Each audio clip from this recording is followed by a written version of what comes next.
आदर्श शिक्षण समिति बाड़मेर द्वारा आदर्श विद्या मंदिर में पढ़ने वाले भैया बहनों का हार्दिक स्वागत एवं अभिनंदन। आज के वीडियो में विषय विज्ञान कक्षा 10वीं अध्याय 9 भाग 6 का अध्ययन करेंगे। प्रकाश का अपवर्तन। जब कोई प्रकाश की किरण एक पारदर्शी माध्यम से दूसरे पारदर्शी माध्यम में जब जाती है, पारदर्शी माध्यम में जाती है तो अपनी एक सीधी रेखा में ही गमन करती है। लेकिन जब कोई प्रकाश की किरण समांगी पारदर्शी माध्यम से सीधी रेखा में गमन करती है, लेकिन अपवर्तन जब होता है तो ये पारदर्शी माध्यम में भी अपने मूल मार्ग से विचलित हो जाती है। इस घटना को प्रकाश का अपवर्तन कहते हैं। तो अपन पहले परिभाषा समझते हैं। जब किसी प्रकाश की किरण एक पारदर्शी माध्यम से दूसरे पारदर्शी माध्यम में जब प्रवेश करती है तो दोनों माध्यमों का जो पृथककारी तल है, इस तल पर जब जाती है तो अपने मूल मार्ग से विचलित हो जाती है। इस घटना को अपवर्तन कहते हैं। ये दोनों प्रकार से हो सकती है, विरल माध्यम से सघन माध्यम में या सघन माध्यम से विरल माध्यम में हो सकती है। तो इसको चित्र से ध्यान से देखेंगे। जब कोई प्रकाश की किरण आपतित हो रही है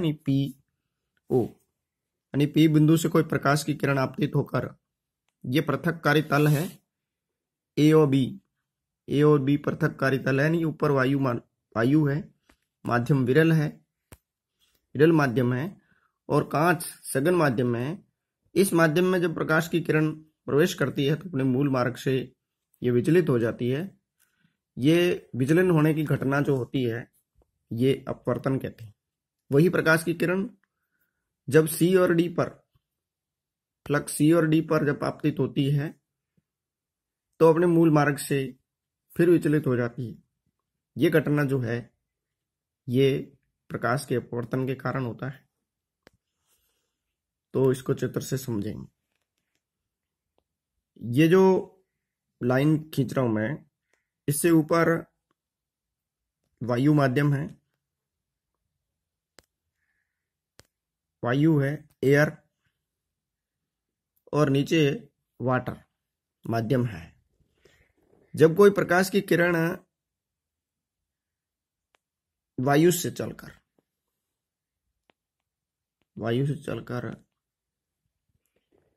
किसी पृथककारी तल पर, जैसे ये पृथककारी तल है, इस पर आती है तो ये मूल मार्ग से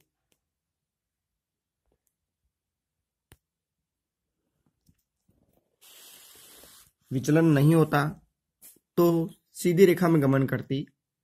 लेकिन ये प्रकाश की किरण अपने मूल मार्ग से ये जो बीचों बीच अभिलंब है, इस अभिलंब की ओर झुक जाती है, ये जो इस प्रकार किरण का मुड़ना या किरण का मूल मार्ग से विचलन होना, ये घटना जो है वह अपवर्तन कहलाती है। तो यहां जो कोण है आई, ये कोण आर, विरल माध्यम से जब सघन माध्यम में जाता है तो हमेशा आई कोण बड़ा होता है आर कोण से। ऐसी घटना जब कोई प्रकाश की किरण सघन माध्यम से, ये सघन माध्यम है और ये विरल माध्यम है, वाटर है और एयर है। जब कोई प्रकाश की किरण सघन माध्यम से जब विरल माध्यम में जाती है तो ये अपने मूल मार्ग से अभिलंब से दूर हटती है। इसका लो अभिलंब है, इससे ये दूर हटती है। ऐसी स्थिति में कोण आई का मान कोण आर से हमेशा छोटा होता है। यह जब सघन माध्यम से विरल माध्यम में जाती, ये कोई प्रकाश की किरण थी, ये प्रकाश की किरण में गई। इस तरह की घटना अपवर्तन के कारण होती है। आपने गौर से ध्यान से देखा होगा कि जब प्रकाश की किरण एक पारदर्शी माध्यम से दूसरे पारदर्शी माध्यम में जब जाती है तो अपने मूल मार्ग से विचलित होती है, या अभिलंब की ओर झुक जाती है या अभिलंब से दूर हो जाती है। ये जो घटनाएं थी, ये घटना अपवर्तन के कारण होती है। अपवर्तन के दो नियम हैं। जिस तरह से परावर्तन के नियम दो है, उसी तरह अपवर्तन के दो नियम हैं। यानी आपतित किरण, अपवर्तित किरण, अभिलंब, ये तीनों ही एक ही बिंदु पर स्थित होते हैं। यह पहला नियम। किसी पारदर्शी माध्यम में दूसरे पारदर्शी माध्यम से पूर्व, पृथक्कारी तल से पूर्व की जो किरण है, आपतित किरण है, और तल पर टकराने के बाद में जब दिशा में मुड़ती है, वह अपवर्तित किरण कहलाती है। और इसके जो दोनों किरणों के मिलने का पॉइंट, उससे लंबवत एक तल है, वो अभिलंब है। ये तीनों ही एक ही बिंदु पर होते हैं। ये पहला नियम है अपवर्तन का। दूसरा नियम, आपतन कोण I और अपवर्तन कोण R की ज्या का अनुपात हमेशा स्थिर रहता है। यानी एक नियम है साइन I बटे साइन R बराबर स्थिरांक, जैसा कि यानी I कोण यानी आपतन कोण का मान अपवर्तन कोण के मान का अनुपात निकाला जाए तो हमेशा स्थिर रहता है। यानी I का मान यदि बढ़ा दे, आपतन कोण का मान बढ़ा दे, तो अपवर्तन कोण का मान भी उसी अनुपात में रहेगा। यानी यदि I का कोण बढ़ाते हैं तो R का कोण का मान भी उतने ही अनुपात में बढ़ेगा। ये स्नेल ने दिया था, इसलिए अपवर्तन के दूसरे नियम को स्नेल के नियम के नाम से जानते हैं। अपवर्तन हमेशा माध्यम दो में संपन्न होता है, दोनों पारदर्शी होते हैं।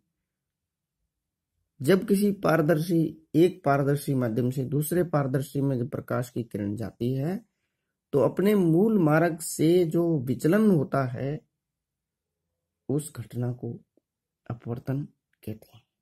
तो माध्यम 1 से माध्यम 2 के सापेक्ष कितना किरण का झुकाव हुआ है, या माध्यम 2 का माध्यम 1 के तुलना में कितना फैलाव हुआ है, ये घटना जो नियम है, ये अपवर्तन के कहलाएंगे। अपने दैनिक जीवन में बहुत सारे उदाहरण मिलते हैं इस घटना के। पानी में जो थोड़ी सी पेंसिल डुबो दे, आधी पेंसिल पानी में डुबोए, आधी बाहर रखें, तो अपने को हमेशा पानी में डूबी हुई पेंसिल से बाहर से पेंसिल मुड़ी हुई दिखाई देती है। ये घटना भी अपवर्तन के कारण होती है। दूसरा उदाहरण देख सकते हैं चित्र से। गिलास में रखी स्ट्रा और बाहर रखी, तो बाहर और अंदर गिलास के अंदर की जो स्ट्रा है, उसकी नली मुड़ी हुई दिखाई देती है। यह भी अपवर्तन की घटना के कारण दिखाई देती है। ऐसा आपने बहुत सारे उदाहरण देखे होंगे।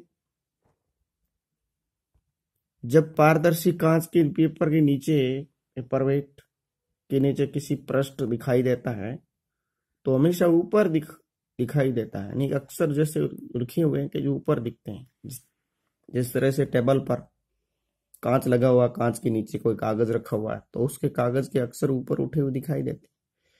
ये भी अपवर्तन के कारण ही है। गिलास में रखा हुआ सिक्का या बीकर में रखा हुआ सिक्का आपको ऊपर उठा ही दिखाई देता है। इसी तरह आपने बाल्टी में रखा हुआ कोई मग या लोटा या ग्लास भी ऊपर उठाई दिखाई देता है, ये भी अपवर्तन की घटना के कारण ही दिखाई देता है। वायुमंडलीय अपवर्तन के कारण सूर्य उदय और अस्त के समय 2 मिनट पहले दिखाई देता है या 2 मिनट बाद तक दिखाई देता है, ये घटना भी अपवर्तन के कारण होती है। पूर्ण आंतरिक परावर्तन की घटना बहुत अधिक विचलन होने के कारण प्रकाश की किरण उसी माध्यम में आ जाती है, तो घटना पूर्ण आंतरिक परावर्तन ही या अपवर्तन ही है। श्वेत प्रकाश का वर्ण विक्षेपण, जब आइजैक न्यूटन ने सबसे पहले सूर्य के प्रकाश से सतरंगी 7 रंगों को विभिन्न करने की घटना का अध्ययन सबसे पहले आइजैक न्यूटन ने किया था, जब श्वेत प्रकाश को जब प्रिज्म पर डाला तो भिन्न भिन्न रंगों में विभक्त होती है, ये घटना वर्ण विक्षेपण है। वर्ण विक्षेपण भी इन्हीं घटनाओं पर आधारित है। कभी कभी आपने स्वीट होम पर देखा होगा, गिलास में रखी हुई नींबू पार्श्व भाग से देखने तो बहुत बड़ा दिखाई देता है, वो भी अपवर्तन के कारण दिखाई देता है। आज की वीडियो से संबंधित कुछ कार्य, अपवर्तन की परिभाषा लिखिए, अपवर्तन के नियम लिखिए, अपवर्तन से संबंधित कुछ घटनाओं के नाम भी लिखिए, यानी कौन कौन सी घटना अपवर्तन के कारण होती है, अपवर्तन के उदाहरण लिखिए। आज की वीडियो में इतना ही। धन्यवाद।